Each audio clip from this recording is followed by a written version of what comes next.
Hello everyone, I am CS Shweta and today I am going to take CMA Inter Paper 6 Law and Ethics। तो ये जो आप मेरे सामने एक PDF ओपन देख रहे हो ये आपका CMA का स्टडी मटेरियल है law and ethics. You can see it's written here CMA study notes law and ethics, right? आप देख पा रहे हैं। तो आपका ये पेपर नंबर 6 है, CMA इंटरमीडिएट पेपर 6। अब यहाँ पे ये बुक दिखाने का मकसद ये है कि मैं आपको आपकी स्टडी मटेरियल की भी एक बार झलक दिखाऊं, उसके बाद हम लोग पढ़ाई स्टार्ट करेंगे नोट्स से, ठीक है? तो यहाँ पे अगर आप देखेंगे लॉ एंड एथिक्स जो आपके यहाँ पे सब्जेक्ट की भी रिक्वायरमेंट है, 4 पार्ट्स में डिवाइडेड है आपका सेक्शन ए है कमर्शियल लॉ, सेक्शन बी है इंडस्ट्रियल लॉज, सेक्शन सी है कॉरपोरेट लॉ, सेक्शन डी है एथिक्स, ठीक है? तो यहाँ पे जैसे आप देख रहे हो आपके पूरा syllabus is divided into 4 sections, section A, B, C and D. पहले ए बी सी तो तीनों क्या है, लॉज, और डी क्या है, ethics. Section A 30% 30 marks, section B 25 marks, section C 35 marks and section D only 10 marks, ठीक है? तो सेक्शन डी भी आपके लिए बहुत स्कोरिंग है, एक ही चैप्टर है एथिक्स का और उसमें आपके 10 मार्क्स आ जाएंगे। सेक्शन सी में अगर आप देखेंगे तो कॉरपोरेट लॉ है, कंपनीज एक्ट के बारे में ये बात है, लेकिन 35 मार्क्स का है। तो इसका मतलब कॉरपोरेट लॉ आपका बहुत डीप है। अगर आप यहाँ पे फुल स्क्रीन देखेंगे तो आपको पता चलेंगे ये आपके टोटल चैप्टर है, और अगर मैं पूरे काउंट करूँ तो आप देख पा रहे हो टोटल 15 यूनिट्स हैं आपके, right?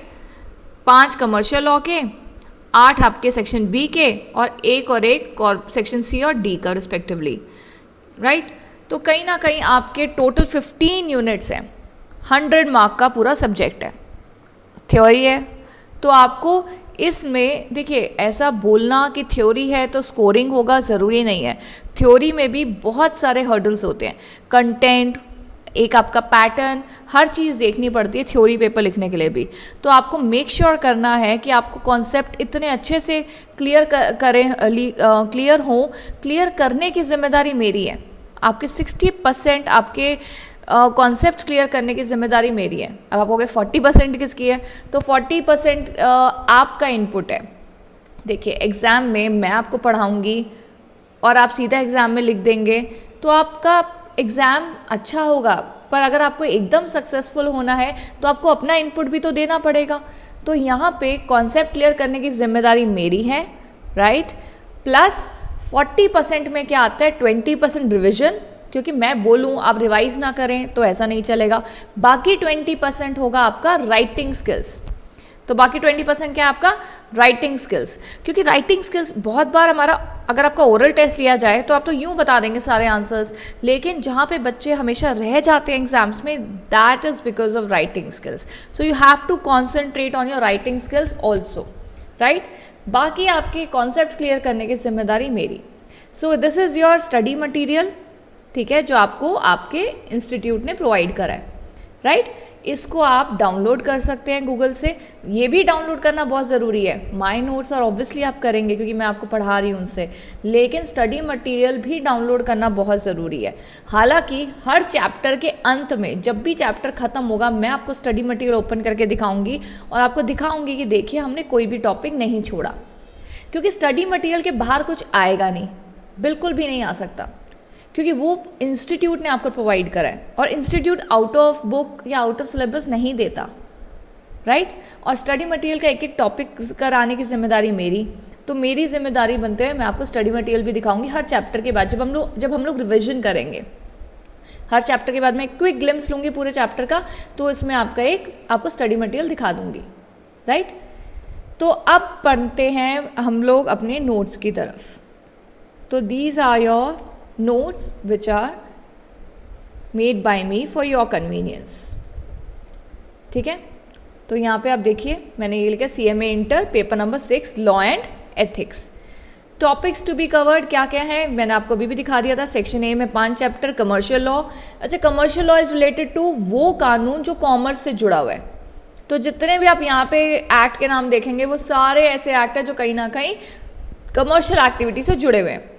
Section B industrial laws है। इंडस्ट्रियल लॉज मतलब कहीं ना कहीं वो इंडस्ट्री, फैक्ट्रीज, देखो उन सब से ही जुड़ा हुआ है। Wages, pension fund, employees, gratuity, factories act, ये सब इंडस्ट्री से जुड़े हुए हैं। कॉर्पोरेट मतलब कंपनी, तो कंपनीज एक्ट के बारे में बात करेंगे। और section D is ethics, her business के कुछ ना कुछ एथिक्स होते हैं, वो हम उस चैप्टर में बात करेंगे। तो कुल मिला के 4 सेक्शंस हैं, मैंने आपको सबकी मार्किंग डिस्ट्रीब्यूशन में बता दी है, यहाँ पे भी लिखी हुई है। Section A 30 marks, section B 25, section C 35 and section D 10 marks. ठीक है, तो कहीं ना कहीं जब भी हम अपनी पढ़ाई स्टार्ट करते हैं ना, हमें पूरी क्लैरिटी होनी चाहिए अपने सब्जेक्ट के बारे में कि हम कर क्या रहे हैं। ऐसा थोड़ी ना सीधा चैप्टर में जंप कर गया एंड स्टार्ट किया आज हम ये वाला एक्ट करेंगे, पर हम कर क्या रहे हैं ये जानना बहुत ज़रूरी है। तो जैसे आपकी बुक में सेक्शन ए है, वैसे मैं भी आपको सेक्शन ए से ही स्टार्ट कर रही हूँ, कमर्शियल लॉज। तो यहाँ पे आप देखिए आपका सेक्शन ए क्या है, कमर्शियल लॉज, जिसमें जो स्टडी नोट नंबर 1 है, आपको मैंने दिखाया था टोटल आपके 5 यूनिट्स हैं इसमें, तो उसको यहाँ पे स्टडी नोट बोल रहे हैं आपके बुक्स में भी, तो मैंने भी यहाँ पे स्टडी नोट ही नाम दिया है। स्टडी नोट 1 है इंडियन कॉन्ट्रैक्ट एक्ट 1872, और उसमें ये ब्रॉड टॉपिक्स हैं जो यहाँ पे येलो कलर में हाईलाइट हुए हुए हैं। अब सबसे पहले मैं चैप्टर के आगे बढ़ूँ, सबसे पहली चीज़ जो मुझे आपको ध्यान में दिलानी है वो ये आपका चैप्टर का नाम, Indian contract act 1872। Indian contract act 1872। अब बार बार रिपीट करने से आपको मतलब तो नहीं पता चलेगा, लेट मी बाइफरकेट। इंडियन मतलब इंडिया, कॉन्ट्रैक्ट मतलब जो हम आपस में कॉन्ट्रैक्ट करते हैं। एसीटी एक्ट का मतलब होता है लॉ, रिटन लॉ। 1872 मतलब ये इस ईयर में पास हुआ था, ठीक है ना। तो इंडिया में जितने भी कॉन्ट्रैक्ट हैं, छोटा कॉन्ट्रैक्ट या बड़ा कॉन्ट्रैक्ट, हमारा जो कानून है जो कॉन्ट्रैक्ट्स के लिए बनाया गया है वो है इंडियन कॉन्ट्रैक्ट एक्ट 1872, ठीक है ना। तो अब क्या है, अब आप बोलोगे कि मैम हमने तो ये लॉ कभी पढ़ा नहीं, और ऐसा तो नहीं है कि हमने कभी कॉन्ट्रैक्ट नहीं करा। कॉन्ट्रैक्ट तो हम ऑलमोस्ट एवरी डे करते हैं। बिल पे करना कॉन्ट्रैक्ट है, मार्केट से कुछ खरीद के लाना कॉन्ट्रैक्ट है, ऑनलाइन ऑर्डर देना, अमेज़ॉन से परचेज करना, ये भी एक कॉन्ट्रैक्ट है। तो हम लोग जब ये कॉन्ट्रैक्ट कर रहे होते हैं, क्या हम ये लॉ पढ़ के जाते हैं? क्या हम ये सब कुछ, ये जितनी बातें यहाँ पे लिखी हैं, हम यहाँ पे ये पढ़ के जाते हैं? नो। तो फिर ये लॉ क्यों पढ़ाया जा रहा है हमें? एक बात बताइए, आप जब भी कोई कॉन्ट्रैक्ट करते हैं, जैसे आपके और मेरे बीच में भी अभी कॉन्ट्रैक्ट है, आप फीस पे करेंगे, मैं आपको पढ़ाऊँगी। अगर आपने फ़ीस पे कर दी, मैंने नहीं पढ़ाया, तो आप मेरे पे केस कर सकते हैं। मैंने पढ़ा दिया, आपने फ़ीस नहीं पे करी, तो मैं आप पे केस कर सकती हूँ। तो ये कॉन्फ्लिक्ट आया हमारे बीच में, तभी तो हमें लॉ की ज़रूरत पड़ गई, है ना। तो इसलिए लॉ के प्रोविजंस, रूल्स की ज़रूरत तब पड़ती है जब कोई पार्टीज़ के बीच में कॉन्फ्लिक्ट होता है।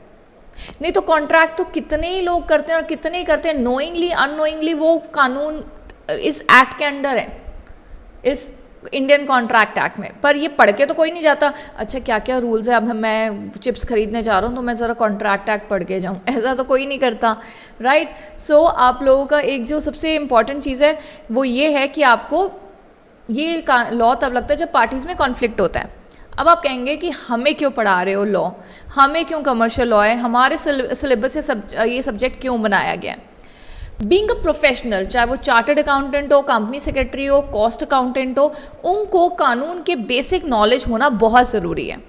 हम लोग कंपनीज़ में कल को जॉब करते हैं तो हमें कंपनी का कॉर्पोरेट लॉ, कमर्शियल वर्ल्ड में जी रहे हैं तो commercial law, industrial law, ethics, basic ethics, कल को कंपनी में काम करेंगे तो बेसिक एथिक्स की नॉलेज होनी चाहिए। तो हमें ये सब चीज़ों के बारे में पता होना चाहिए being a professional. Chartered accountant के लिए मेन सब्जेक्ट अकाउंट्स टैक्स है, कंपनी सेक्रेटरी के लिए मेन सब्जेक्ट लॉ है, कॉस्ट अकाउंटेंट के लिए मेन सब्जेक्ट कॉस्टिंग है, फाइनेंशियल मैनेजमेंट है। तो ये देखिए सबका मेन कोर एरिया तो अलग है, लेकिन तब भी इन सारे प्रोफेशनल्स को basic laws, basic tax, basic accounts सब कराया जाता है, ठीक है ना। तो अब आगे बढ़ते हुए इस चैप्टर का हम एक बेसिक्स बात करते हैं कि इस चैप्टर में क्या बोला हुआ है इंडियन कॉन्ट्रैक्ट एक्ट 1872 में। आगे देखिए, सबसे पहले तो इंट्रोडक्शन है इस चैप्टर का।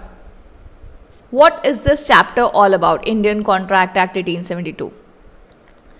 The law relating to contract in India is contained in Indian contract act 1872। ये तो हम सबको पता चल गया कि इंडिया में जितने भी कॉन्ट्रैक्ट होते हैं वो सब इंडियन कॉन्ट्रैक्ट एक्ट 1872 में लिखे हैं। अच्छा, आपने ये ध्यान दिया कि 1872 तो इसका मतलब बहुत ही पुराना, इंडिपेंडेंस से भी पहले पास हुआ।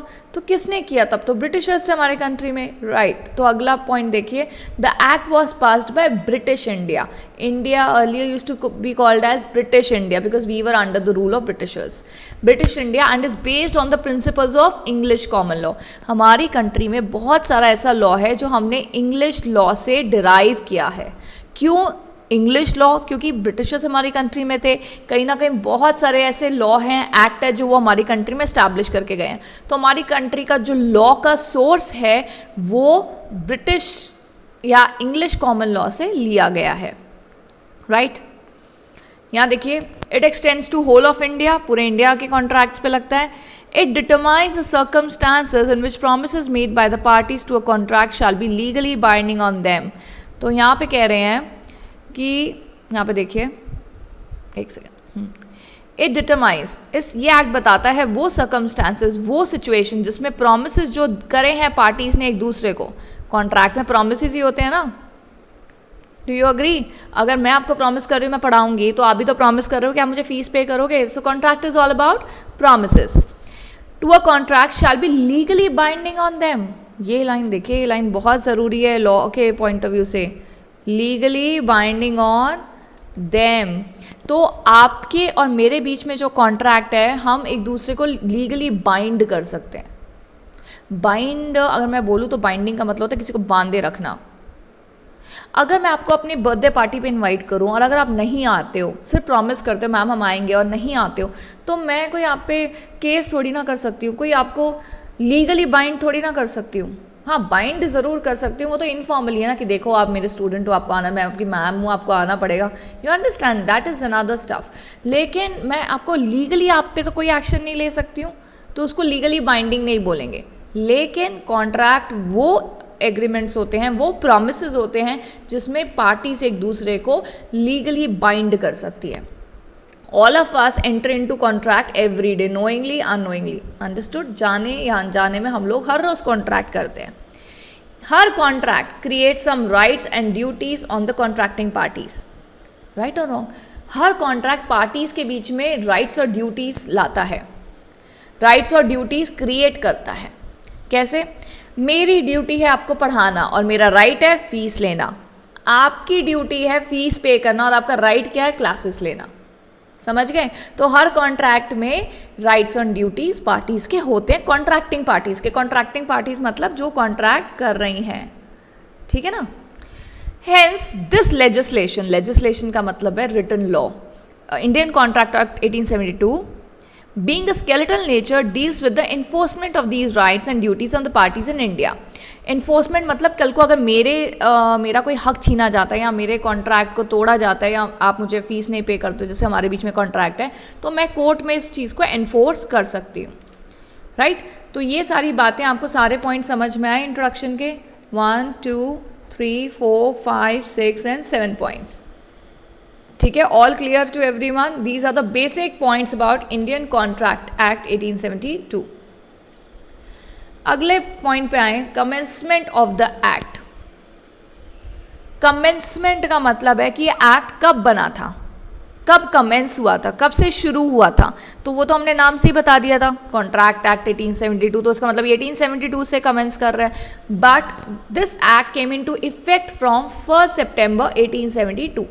सो ये आपको डेट याद रखनी है, क्योंकि कहीं ना कहीं आपके एग्जाम में कोई क्वेश्चन आ जाता है, कोई शॉर्ट क्वेश्चन आता है या कोई राइट शॉर्ट नोट आता है, तो आप ये लिख सकते हैं कि 1 सितंबर 1872 को ये पास हुआ था और ये इंडिया के सारे कॉन्ट्रैक्ट पे अप्लाई होता है। ऑब्वियसली देखो, अब इंडिया के बाहर कोई कॉन्ट्रैक्ट हो रहा है उस पर इंडियन कॉन्ट्रैक्ट एक्ट नहीं लगेगा, इंडिया में जितने भी कॉन्ट्रैक्ट हैं उन पे इंडियन कॉन्ट्रैक्ट एक्ट लगेगा।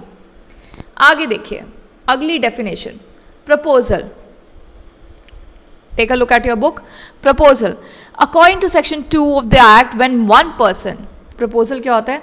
When one person signifies to another his willingness to do or to abstain from doing anything with a view to obtaining assent of that other to such act or abstinence, he is said to be make a he said to make a proposal.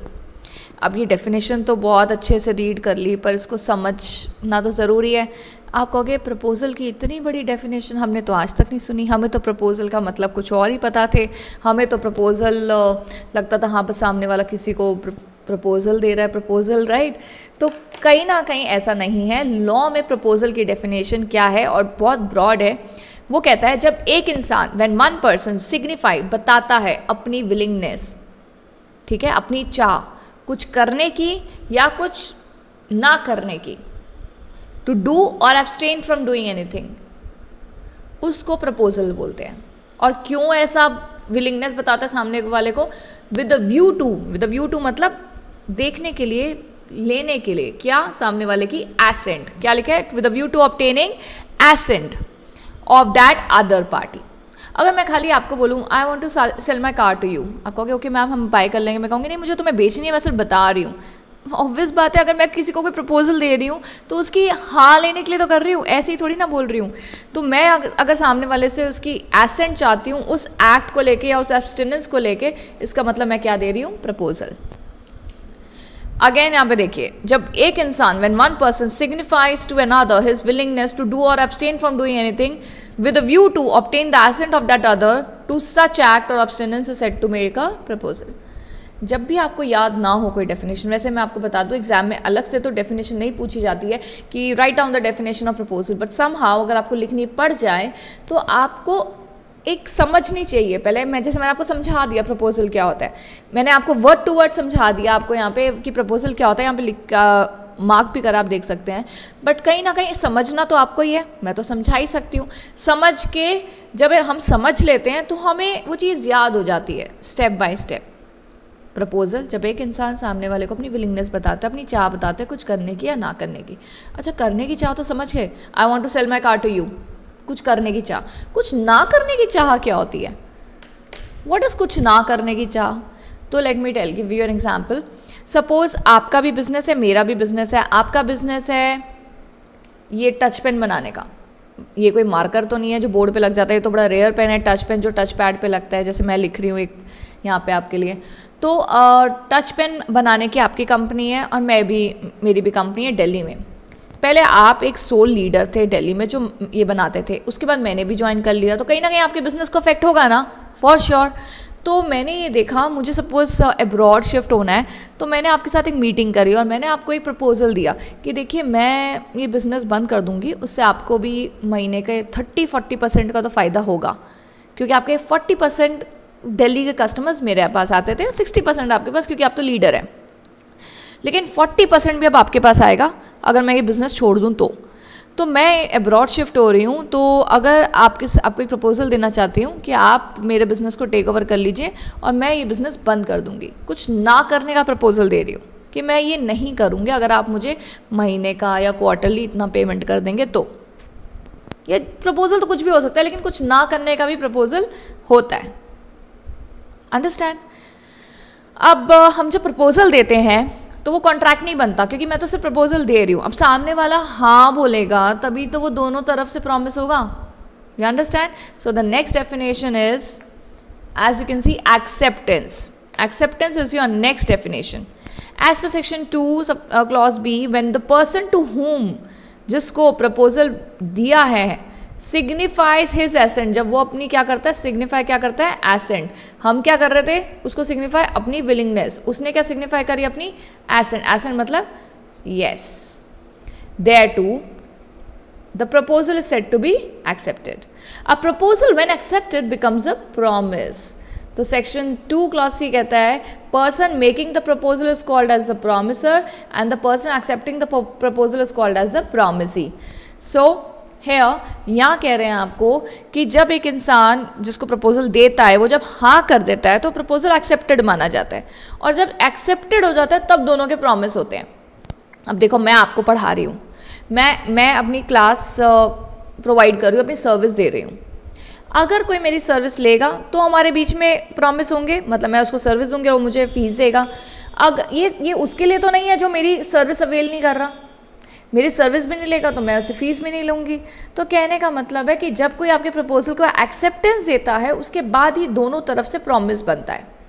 दोनों तरफ से promise समझ गए ना, कि आप उसको service दे रहे हो, वो आपको पैसे दे रहा है, वो आपको पैसे दे रहा है, आप बदले में सर्विस दे रहे हो, तो दोनों तरफ से प्रॉमिस बनता है।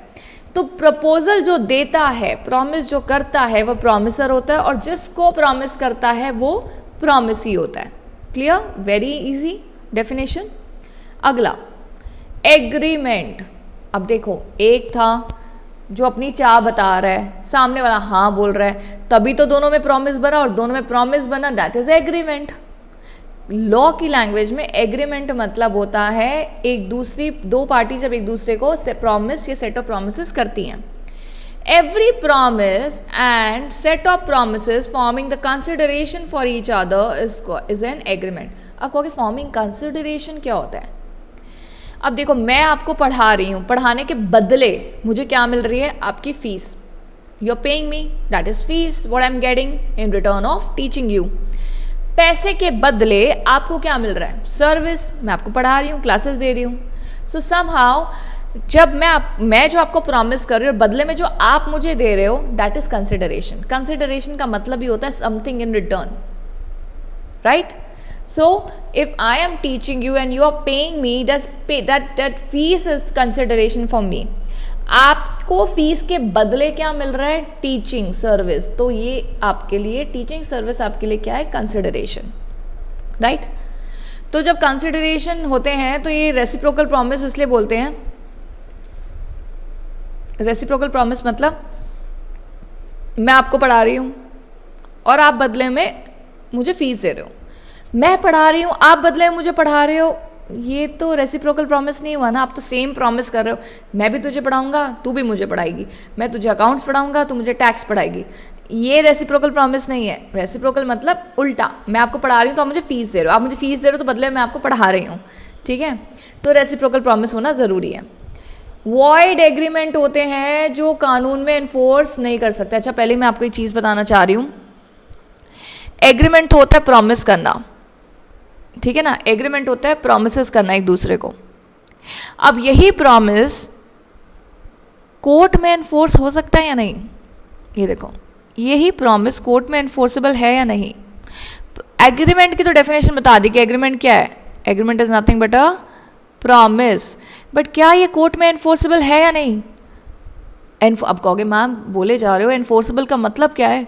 एनफोर्सेबल का मतलब होता है कि क्या आप इसको एनफोर्स कर सकते हैं, कोर्ट में लेके जा सकते हैं, कोर्ट में सामने वाले को। Now listen carefully, 2 examples. आप मेरे फ्रेंड हैं, ठीक है? अच्छा, आप छोड़िए, नहीं आप भी फ्रेंड है, बट सपोज मिस्टर ए मेरे फ्रेंड है और उनका बिजनेस है केटरिंग का, ठीक है? केटरिंग का बिजनेस है। मैं उनको बोलूँ कि यार देख, तेरे ना हाथ का हलवा बहुत अच्छा है, मेरी हाउस पार्टी में ना हलवा तू बनाएगा, ठीक है? मिस्टर ए ने कहा ठीक है मैं बना दूंगा, और वो हलवा बना के नहीं लाया, मेरे पार्टी में हलवा बना के नहीं लाया। हलवा बड़ा बोरिंग लग रहा है, केक ले लेते हैं। केक, मिस्टर ए केक में बहुत एक्सपर्ट है, माय फ्रेंड। तो उनको मैंने बोला okay in my party cake will be from your side. बड़ा अच्छा साउंड कर रहा ना, केक हलवा कितना साउंड कर रहा था। तो मिस्टर ए को मैंने बोला कि आपको केक आप बनाओगे। उसने कहा ठीक है, उसने अग्री करा, हाँ केक मैं लाऊंगा। अब केक जब उसने मुझे प्रॉमिस कर दिया तो मैं पागल थोड़ी ना मैं बाहर से ऑर्डर करूँगी। अब पार्टी में मिस्टर ए उस दिन बिजी, वो भूल गया केक बनाना मेरे लिए, पार्टी में ऐसे ही आ गया बिना केक के। अब मैंने क्या करा, अगले दिन उस पर केस कर दिया। अगले दिन मैंने लॉयर को कंसल्ट करा और उस पर केस करने के लिए इनिशिएट करा। आपको लगता है मैं इस चीज़ को कोर्ट में इन्फोर्स कर सकती हूँ? आप कहोगे वाह नो मैम, ये चीज़ कोर्ट में थोड़ी ना ले जा सकते हो, आपकी सामने वाले ने आपको केक बना के नहीं दिया, यू अंडरस्टैंड। लेकिन अब मिस्टर ए का केटरिंग का बिजनेस है, अगर मैं उसको केटरिंग का ऑर्डर दूं और फिर वो ये चीज़ भूल जाए और मेरे को केटरिंग सर्विस ना दे पार्टी वाले दिन और मेरा इतना नुकसान हो जाए इसलिए इस चीज़ के लिए तो मैं पक्का उस पर केस करूँगी। आप दोनों चीज़ में डिफरेंस समझो। दोनों चीज़ों में खाना, केक, ये सब चीज़ें कॉमन थी, लेकिन दोनों चीज़ों में सबसे बड़ा डिफरेंस है इंटेंशन का। पहले वाले केस में he was my friend, second case में भी ही इज़ माई फ्रेंड, लेकिन पहले केस में तो मैंने उसको इनफॉर्मली बोला था कि केक तेरी तरफ से। सेकेंड केस में मैंने कमर्शियल ऑर्डर दिया था उसको, कमर्शियल ट्रांजेक्शन करने के लिए इनिशिएट किया था, that catering will be from your side in my house party. You understand difference? यहाँ पे इंटेंशन है, पहले में मेरी इंटेंशन सिर्फ इनफॉर्मल थी, सेकंड में मेरी इंटेंशन कमर्शियल थी। तो जहाँ पे कमर्शियल ट्रांजैक्शन होती है वो चीज़ कोर्ट में एनफोर्सेबल होती है। मतलब मैं सेकंड केस के लिए, मतलब जहाँ पे केटरिंग सर्विस उसने मुझे नहीं दी मिस्टर ए ने, मैं उसको कोर्ट लेके जा सकती हूँ, लेकिन सिर्फ एक केक नहीं लाया उसके लिए मैं उसको कोर्ट नहीं लेके जा सकती।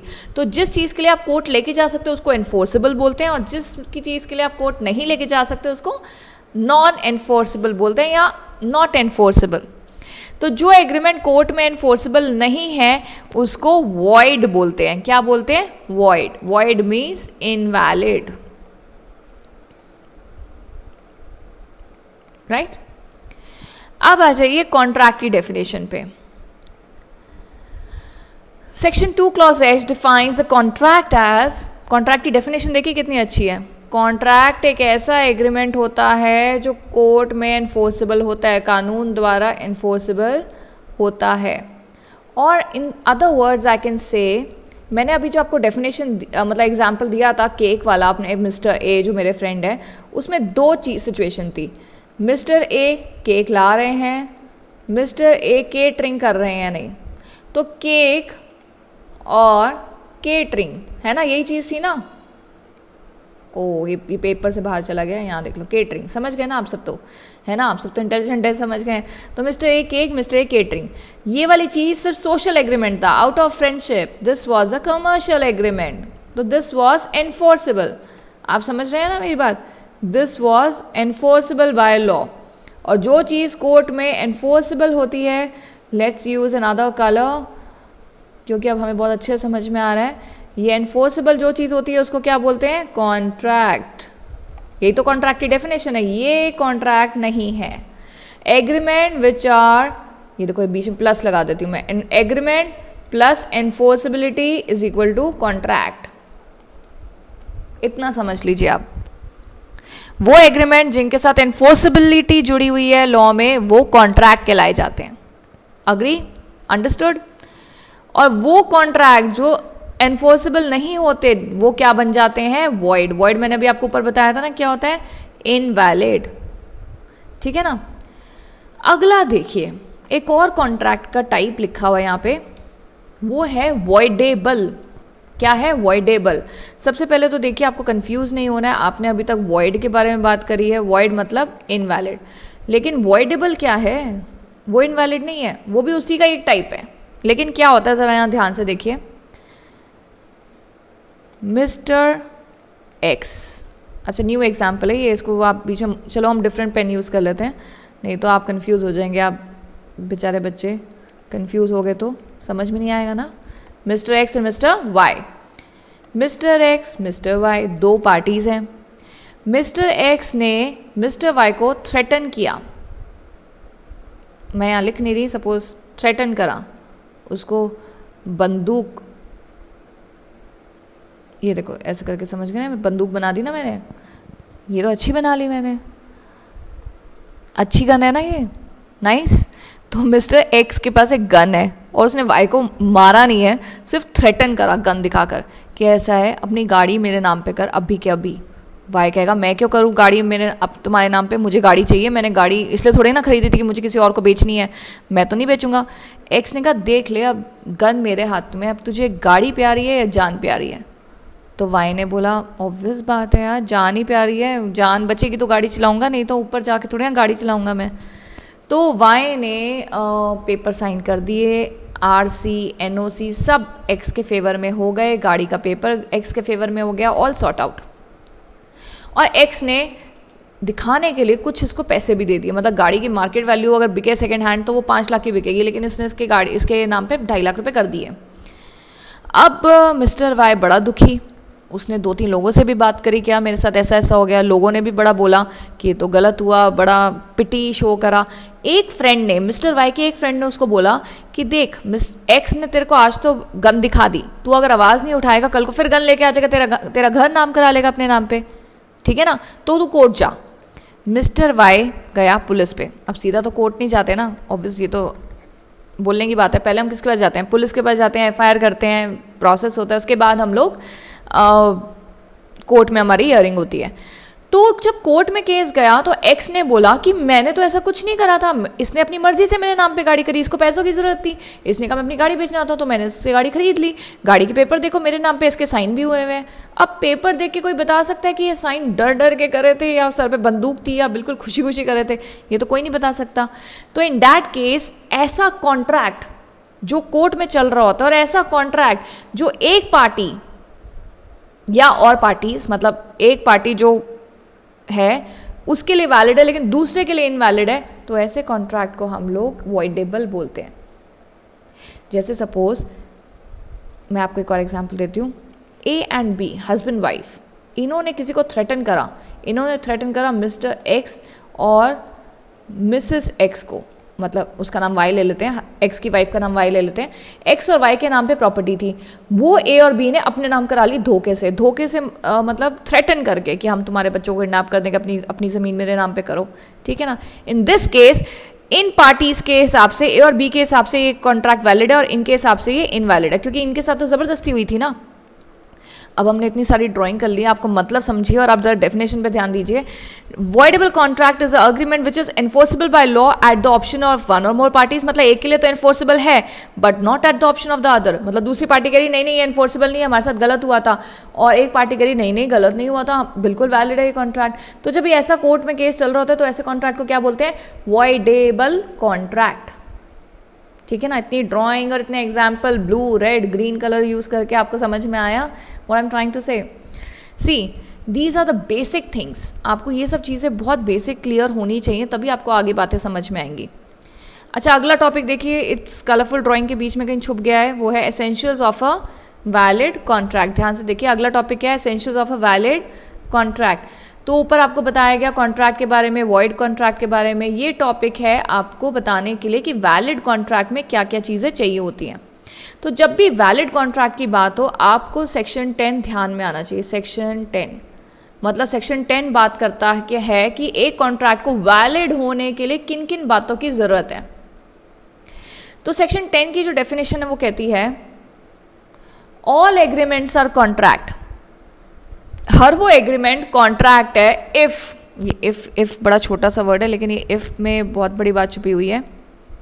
If they are made by free consent, consent मतलब हाँ बोलना, और फ्री कंसेंट मतलब बिना किसी दबाव के हाँ बोलना।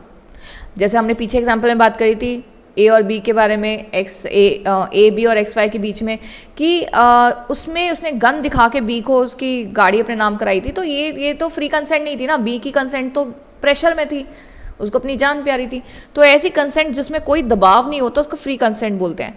तो if they are made free consent, parties competent to contract, parties क्या होनी चाहिए? कंपीटेंट, कंपीटेंट मतलब एलिजिबल होनी चाहिए, और एलिजिबिलिटी के लिए होता है 18+ एंड दूसरी होती है साउंड माइंड, मतलब मानसिक संतुलन आपका ठीक होना चाहिए। You should be capable of understanding the terms of the contract, इतना साउंड माइंड आपका होना चाहिए, और आप 18 से ऊपर होने चाहिए, तभी आप कॉन्ट्रैक्ट कर सकते हैं। कंसिडरेशन लॉफुल होनी चाहिए और ऑब्जेक्ट भी लॉफुल होना चाहिए, मतलब आप कोई गलत काम ना कराएं जो लॉ के अगेंस्ट है, और आपका कॉन्ट्रैक्ट एक्सप्रेसली कोर्ट की तरफ से या गवर्नमेंट की तरफ से वॉइड नहीं होना चाहिए। तो अगर ये छोटी छोटी बातों का आप ध्यान रखेंगे तो आपका कॉन्ट्रैक्ट डेफिनेटली वैलिड कॉन्ट्रैक्ट है। और क्या क्या रिक्वायरमेंट्स है वैलिड कॉन्ट्रैक्ट होने के लिए? पहला, there shall be an offer और proposal by one party and acceptance of the proposal by other party which results in an agreement. बड़ी सिंपल बात है ये, कि ऑब्वियस बात है एग्रीमेंट तो तभी होगा ना जब एक पार्टी प्रपोजल देगी और सामने वाला क्या देगा उस चीज़ को लेके? एक्सेप्टेंस। तो पहला पॉइंट तो हमारा वैलिड कॉन्ट्रैक्ट का बहुत ही सिंपल है, वो है कि देयर शैल बी ऑफर और प्रपोजल बाय वन पार्टी, और सामने वाले की हाँ होनी चाहिए, acceptance. Second, there shall be intention to create legal relation. आपको याद है मैंने ये वर्ड पहले भी यूज़ किया है, इंटेंशन। जैसे वो जो केक बनाने वाली बात थी उसमें अपने फ्रेंड को लेकर मेरी कोई लीगल इंटेंशन नहीं थी, मैं तो हंसी हंसी में बोला कि अरे तुम्हारा केक बहुत अच्छा है, केक तो तुम्हारी तरफ से आएगा। You understand? एग्रीमेंट में लॉफुल कंसिडरेशन होनी चाहिए। अगर मैं आपको सर्विस दे रही हूँ तो बदले में आप मुझे क्या दे रहे हैं? मैं आपको सर्विस दे रही हूँ तो आप मुझे पैसे दे रहे हैं ना, आपको पैसे के बदले क्या मिल रहा है? क्लासेस मिल रही है ना। तो कंसिडरेशन होना बहुत ज़रूरी है, और कंसिडरेशन लॉफुल होना ज़रूरी है। अब मैं तुम्हें बोलूँ पढ़ाने के बदले मैं चाहती हूँ तुम सामने वाले का खून कर दो, ये तो अनलॉफुल कंसिडरेशन है, राइट?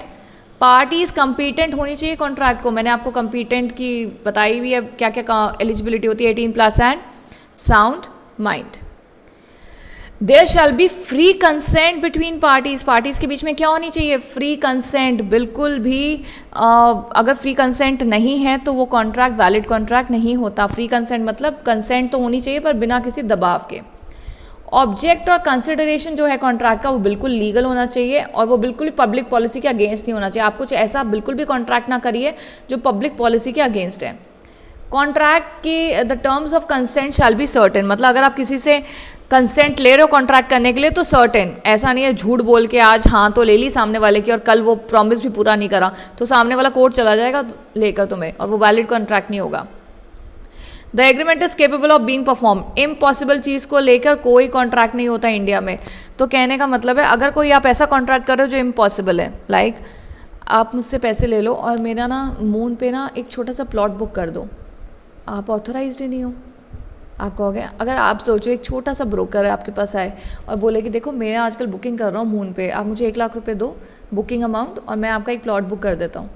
अब बताओ ये कि क्या इम्पॉसिबल एक्ट को लेकर काम हो रहा है। इसलिए एग्रीमेंट के जो टर्म्स हैं वो बिल्कुल ऐसे नहीं होने चाहिए जो इम्पॉसिबल ऑफ बीइंग परफॉर्म्ड हो।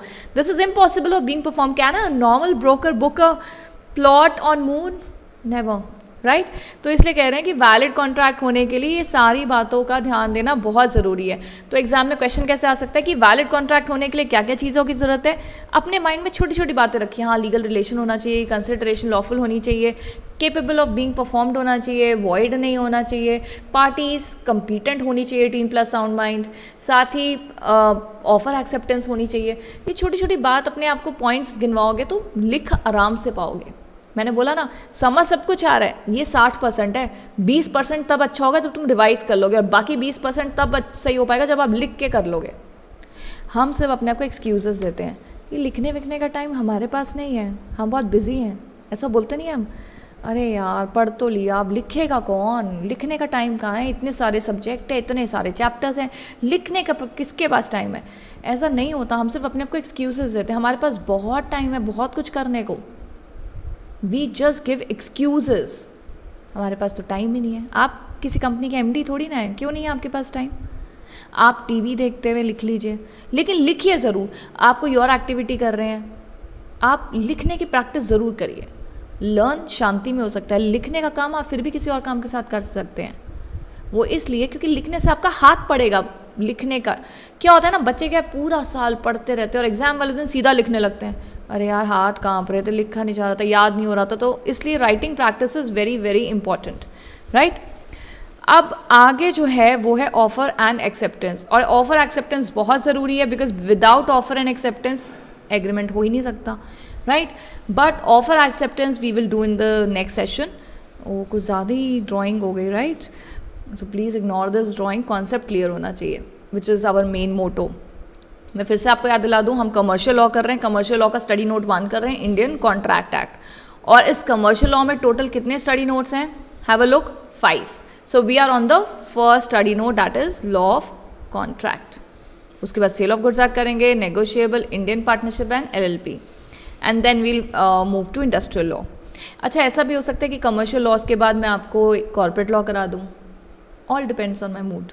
सो समहाउ देखिए, मुझे अच्छे से पता है कि आपको कौन सा कब कौन सा चैप्टर कराना है। अगर मुझे लग रहा है कॉन्ट्रैक्ट के बाद मुझे थोड़ा सा लाइट चैप्टर ले लेना चाहिए, एथिक्स ले लेना चाहिए, तो मैं वो भी ले सकती हूँ। करने तो हमें 15 के 15 यूनिट है, तो ज़रूरी नहीं है कि पहले 5 ख़त्म करके ही हमें करने हैं। So it can be the unit, the chapters can be like in any series, but the most important thing is to understand the topic, okay? And in case of any doubt, you can WhatsApp me on my number, right? You will get my number, kindly WhatsApp me in case of any doubt. I'm always there to teach you, always there to resolve your problem. उसके बाद आपको WhatsApp करते हुए सिर्फ अपना नाम लिखना है और आपने कब ये मेरी क्लासेस स्टार्ट करी थी। क्लासेस चाहे आपने साल पहले करी हो, 2 साल पहले करी हो, I don't care. The most important thing is कि आपकी प्रॉब्लम सॉल्व होनी चाहिए, and I am there to resolve your problem, right. So guys, हमने जितना भी आज करा है, please kindly revise what we have done today, तभी आपको आगे आगे का समझ में आएगा, राइट। सो बाकी आगे का we will start in the next session. Till then, thank you and stay safe.